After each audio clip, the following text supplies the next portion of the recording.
Okay, let's dive right into this, because we are going to the absolute deepest level of hardware security. I'm not talking about software, not the OS. We're talking about the silicon itself, malicious code literally baked right into the chip. So let me just ask you this.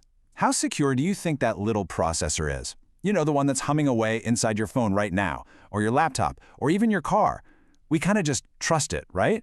Well, today, we're going to look at some research that really puts a huge question mark over that fundamental trust. So our story kicks off at what many experts thought was the final, most secure stage of making a computer chip. A stage that was, for all intents and purposes, considered totally impossible to hack. You see, the common wisdom in the industry, the big myth, was that the fabrication stage, that's where the chip's design is physically etched into the silicon, is just too locked down, too complex. The thinking was that any tiny unauthorized change would just throw the whole delicate process into chaos and get spotted immediately. That was the myth. Now, to really get why people believed this, you have to appreciate the absolute non-stop chaos that's happening inside a modern processor. It is not some calm, orderly place. It's a storm, a hurricane of data and commands. The goal for a hardware hacker is to sneak something in called a hardware Trojan. The easiest way to think about it is like a tiny digital sleeper agent. It's got two parts: a trigger, that's the secret signal that wakes it up, and a payload. That's the bad thing it does once it's awake. Sounds simple enough, right? Not so fast. Here's the problem. Your CPU is constantly juggling dozens, even hundreds of tasks at once. These are called interrupts. It's getting signals for your keyboard, your Wi-Fi, the OS, all screaming for attention right now. This creates this incredibly wild, unpredictable environment. And that chaos creates a huge dilemma for our little Trojan. Imagine a bomb disposal expert trying to cut the red wire. Now imagine someone is violently shaking them every half second. That's what an interrupt does to a simple hardware Trojan. The attacker sends the trigger signal, but bam! An interrupt happens. The CPU switches its focus, the trigger signal gets lost in the noise, and the attack just fails. Or even worse, it causes a big system crash that basically screams to the world, hey, something is very, very wrong here. But what if you could design a Trojan that wasn't bothered by all that shaking? What if you could build one that was designed to actually thrive in that chaos? Well, some researchers at Georgia Tech asked that exact question. And they came up with the answer: Interrupt-Resilient Trojans, or IRTs. This is a whole new class of hardware Trojan, built from the ground up to hold on to that trigger signal and just patiently wait through any number of interruptions until the perfect moment to strike. Now, they actually developed two different flavors of this. The first one, IRT1, is pretty clever. It kind of piggybacks on the CPU's own system for saving tasks during an interrupt. So, the trigger is only armed when the attacker's software is actually running.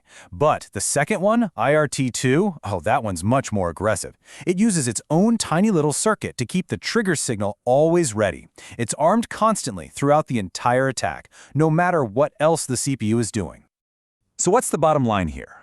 Well, that always-ready IRT2 turns out to be way more versatile. As you can see, it has fewer rules about where it can be hidden inside the chip. That makes it a much more flexible and, frankly, a much more dangerous threat. Okay, so this all sounds pretty terrifying in theory, right? But the researchers didn't just stop there. They decided to prove this could actually be done in the real world on a modern, high-speed chip design. So here's what they did. They targeted a sophisticated open-source processor called CVA6. Their mission was a classic privilege escalation attack. In simple terms, that means giving a normal, everyday program the all-powerful access of the system's kernel, like giving a random person the master keys to the entire building. The Trojan's payload was brilliantly simple. It just told the chip to ignore memory protection errors. And the result? Their malicious software could write whatever it wanted, wherever it wanted, in the most protected parts of the system's memory. It was total control. And how well did it work? Get this. In one test, the always-ready Trojan pulled off its attack while surviving an average of 83 separate interruptions. 83 times the CPU tried to shake it off, and it never let go. That isn't just resilient. That's incredibly, frighteningly reliable. But here's what makes it so stealthy.